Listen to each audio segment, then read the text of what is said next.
महादेव जी का शिवलिंग है, ये जो जलाधारी है, ये जलाधारी पार्वती जी का स्थान।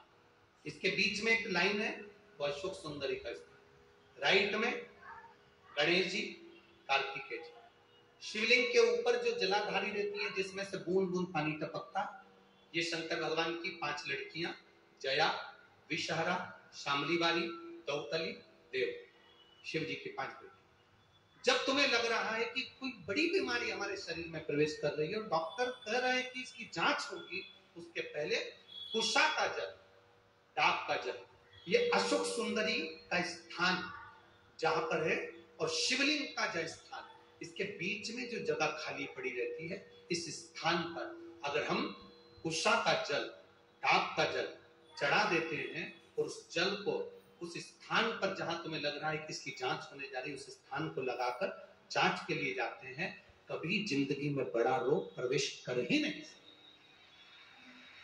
अगर कोई बैठे होंगे तो उनको मालूम होगा, आजकल तो कपड़े के आसन आ गए। पहले ब्राह्मण को जो आसन दान दिया जाता था वो कोसा का दिया। बोलो री माताओं, सही है कि गलत?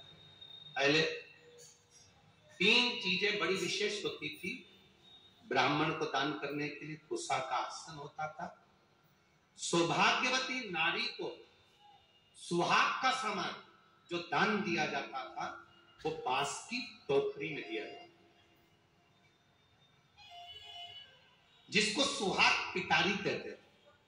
अब आप क्या क्या कहते हैं हमें नहीं मालूम, पर हमारे इधर तो सुहाग पिटारी कहते हैं। पिटारी का मतलब होता है इसमें बांस की डलिया, ब्लाउज के पीस रख दिया, कुंकू रख दिया, हल्दी रख दी, मेहंदी रख दी, चूड़ी रख दी, जो तुमने रखा वो बांस की पिटारी में।